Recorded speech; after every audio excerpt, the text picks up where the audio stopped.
নামিয়ে দাও। তা মা মহামায়াকে যখন ভগবান বললেন, মা মহামায়া ভগবানের আদেশে আজ কারাগারে এসে দেখে দাঁড়ে দাঁড়ি। তাই কি করলেন গো, দাঁড়ির নয়নে মা মহামায়া নিদ্রা দান করলেন। নিদ্রা যখন দান করলেন, দাঁড়ি ঘুমে অচৈতন্য হয়ে পড়লেন, আর মা মহামায়া কারাগারে প্রবেশ করলেন। নিতাই গৌর হরিবল।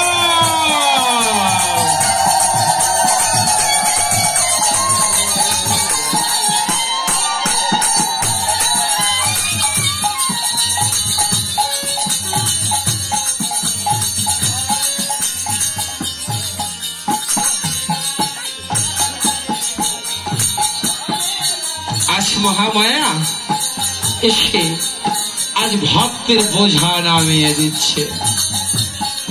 ভক্ত হে, আজ ভগবানের যে কৃপা হয়েছে তোমাদের উপর, তাই ভগবানের কৃপা হয়েছে, তাই আমি ভগবানের আদেশে তোমাদের বোঝা নামিয়ে দিতে এসেছি।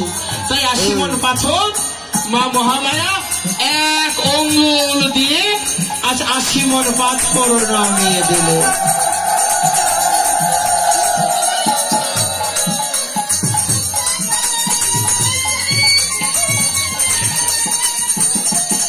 আর দাঁড়ির নয়নে এমন নিদ্রা দান করেছে মা মহামায়া যে নয়ন খুলতে পারছে না, কারণ ভগবানের লীলা ভগবান নিজেই করছে। ভগবানের লীলা যদি ভগবান না করে, জীবের সাধ্য নাই তাহা বুঝতে। তাই দাঁড়ির নয়নে এমন ঘুম দিয়েছে, মশা মাছি পিপিলিকা কামড় দিচ্ছে, দাঁড়ির নয়নে কিছু দেখতে পাচ্ছে না। এদিকে দৈবকী বসুদেবের 7টি সন্তান কংস মেরেছে। এবার 8ম গর্ভের সন্তানের সময়। আজ অন্ধকার কারাগারে দেখে বসুদেব দৈবকীর মাঝখানে একখানা সন্তান কাঁদছে। দৈবকীর 8ম গর্ভের সন্তানের নাম কি গো? ও মা, বাবা কি নাম? ও বাবা, ও মা, আপনারা ধনীতেও হেরে যান, ওই ওজনেও হেরে যান, সব হতে কি হেরে গেলে হবে? জয় রাধারানীর জয়। রাধারানী হারে না গো। কে আসিল? এই দেখো, দৈবকীর 8ম গর্ভের সন্তান। আজ বসুদেব দৈবকীর মতো ভক্ত ছিল জগতে, বিধায় আমরা ভগবান শ্রীকৃষ্ণ দর্শন পেয়েছি। তাই কংসের কারাগারে মা দৈবকীর নিকট সন্তান রূপে ভগবানকে দেখা দিয়েছে। শুভ শুভ শুভ দিন শ্রীকৃষ্ণের জন্মদিন। শুভ শুভ শুভ দিন শ্রীকৃষ্ণের জন্মদিন। শুভ শুভ শুভ দিন শ্রীকৃষ্ণের জন্মদিন। শ্রীকৃষ্ণ প্রেমানন্দে হরি হরি বলো। তাহলে কংসর কারাগারে আজ ভগবান শ্রীকৃষ্ণের আবির্ভাব হলেন। হয়তো বলবেন, কৃষ্ণ কি যোনি সম্ভবা? না গো, কৃষ্ণ যোনি সম্ভবা হতে পারে না। যে বিশ্ব ব্রহ্মাণ্ড সৃষ্টি করতে পারে, সে কোনো মায়ের গর্ভে থাকতে পারে না। ভগবানের লীলা। কারণ ভগবান তো বলেছে, যখন দুষ্টের সংখ্যা বেড়ে যায়, আমার সাধুর প্রতি যখন নির্যাতন করে, আমি দুষ্টকে দমন করিবার কারণে আমি জগৎ মাঝে অবতীর্ণ হই। তাই আজ দুষ্ট কংসে নির্যাতন, আজ কষ্ট বসুদেব দৈবকে সইতে না পেয়ে আজ ভক্তের ডাকে ভগবান সন্তান রূপে আজ দাপর যুগে দর্শন দিয়েছিলেন। এদিকে দৈবকী পাশে সেই সন্তানটা কাঁদছে। প্রিয়ে, ও প্রিয়ে, এই দেখো দেখো, আমাদের মানি কাঁদছে গো। ও প্রিয়ে, প্রভু,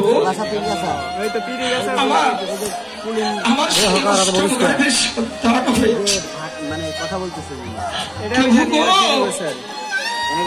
এদের বাড়ি একবারই, এদের বাড়ি একবারই, মুখে কষ্ট মারি দেবো প্রভু।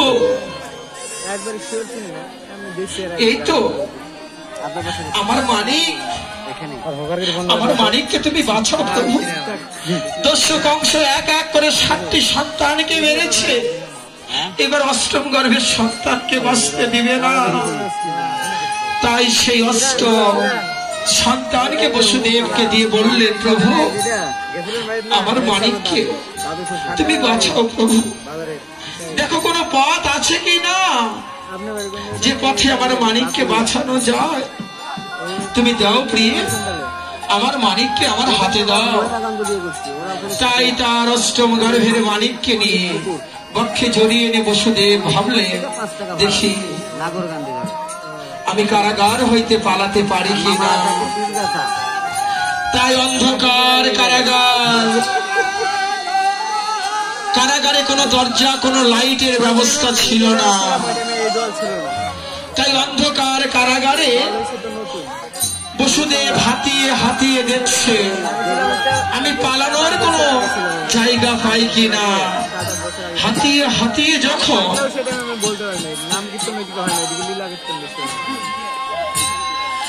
হাতিয়ে হাতিয়ে যখন কারাগারের দরজার সম্মুখে আসলেন, দেখেন দরজা বন্ধ। কিভাবে আমি কিভাবে যাব প্রিয়? দেখো দরজা যে বন্ধ, দরজায় যে তালা কেন রয়েছে। আসলে বসুদেব যখন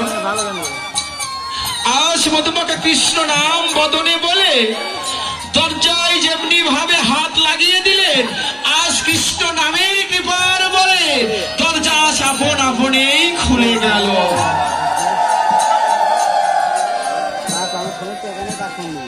যার কোলে ভগবান আছে গো, জাগতিক জগতের এমন কোন তালা নেই যে সেটা বন্ধ হয়ে থাকতে পারে।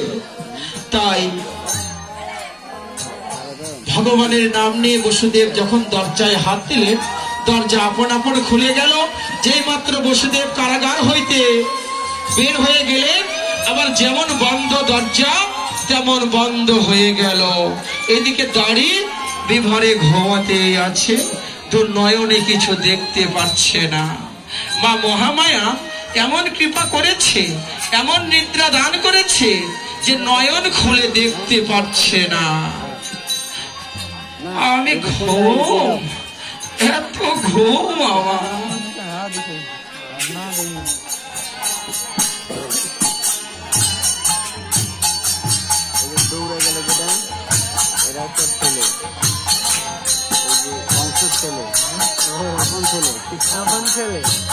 আপনি মজা করে খুব। আর তার আগে দেখছিলাম আর এই যে এখানে বসে আছে সুমনের নাম হাতে বসে আছে, কথা বলতেছে দাদু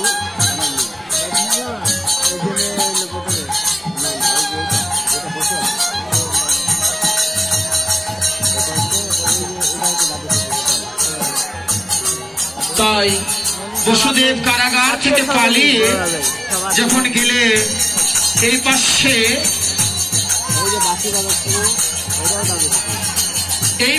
ছিল জয় জয় রাধা গোবিন্দ হরি বল।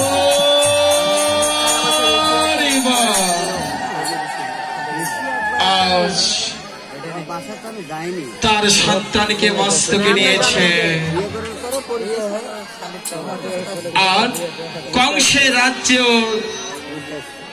মথুরার শেষ প্রান্তে ছিল একখানা নদী, নদীর ওই পার ছিল নন্দালয় বা ব্রজধাম। বসুদেব ভাবলেন যে এই যমুনা পার হলেই আমি কংসের রাজ্য থেকে অন্য রাজ্যে যেতে পারবো, নন্দ মহারাজের রাজ্যে যেতে পারবো। তো এই রাজ্যে যদি আমার মানিককে রেখে যায়, দস্যু কংস খুঁজে বের দস্যু কংস খুঁজে বের করবে। তাই আমি যদি অন্য রাজ্যে যাই, এই বালককে খুঁজে কংস পাবে না, আমার মানিক সেখানে বেঁচে থাকতে পারবে। তাই বসুদেব যমুনার সম্মুখে এসে দেখে যমুনায় অনেক জল, যমুনায় অনেক স্রোত। আর বসুদেব যমুনার পাড়ে দাঁড়িয়ে ভাবছে আমি কিভাবে পার হব। লক্ষ্য করে দেখে একখানা শৃগাল যমুনার মধ্য দিয়ে যাচ্ছে। যমুনার মধ্য দিয়ে যদি শৃগাল যাইতে পারে তাহলে যমুনায় জল বেশি নেই। তাই শৃগালকে লক্ষ্য করে বসুদেব শৃগালকে লক্ষ্য করে যমুনার মধ্য নেমে গেলেন। এদিকে মা গঙ্গা দুহস্ত প্রসারিত করে দিয়ে বললেন, প্রভু তুমি না আমায় কথা দিয়েছিলে গো আমায় চরণ দিবে। প্রভু গো আমায় চরণ দাও না গো। প্রভু তুমি আমার বাঞ্ছা পূরণ করো, আমায় চরণ দাও প্রভু। গঙ্গা দুহাত প্রসারিত করে দিয়ে প্রভুর চরণ পাবার জন্য আকুল আবেদন করছে। এদিকে ভগবান বললেন, গঙ্গা গঙ্গা আমি তো কথা দিয়েছি গঙ্গা, যেদিন আমি নৌকা ব্লাস করে যাব সেই দিন তোমার বাঞ্ছা পূরণ করব। প্রভু হে তবে দাও না প্রভু, আজকে তো শেষ সময়, তুমি চলে যাচ্ছ, একটিবার আমায় চরণ দাও প্রভু হে। এমন সময় যমুনার মাঝে কাল বৈশাখী ঝড় আরম্ভ হলো, আর ঝড় বৃষ্টি হলো, আর নিতাই ওর হরিবল বলে। আর আজ ভগবান শ্রীকৃষ্ণ আর যমুনার মাঝে নেমে যমুনার মনোবাঞ্ছা পূর্ণ করছে।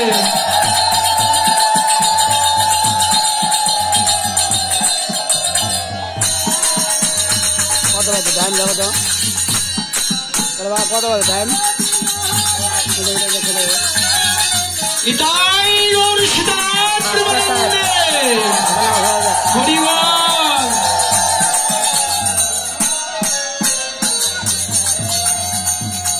প্রভু প্রভু গো তুমি আমায় আমার বাঞ্ছা পূরণ করো প্রভু, তোমাকে পাবার জন্য আমি যে বড্ড আকুল প্রভু। প্রভু হে তোমাকে পাবার জন্য যোগীরা যোগ যোগ তপস্যা করে, ভক্তরা নয়ন জলে বক্ষ মিলাপিত করে দেয়। আর আজ আমার বড় ইচ্ছা, তুমি আমার ইচ্ছা পূরণ করছো। আজ আমার গঙ্গা জীবন যে ধন্য প্রভু। আর এদিকে বসুদেব তার সন্তানকে যমুনার মাঝে হারিয়ে অঘর জল মাঝে খুঁজছে। এদিকে ভগবানের লীলা তো ভগবান করে গো। ভগবান কাউকে কাঁদায়, কাউকে বা হাসায়।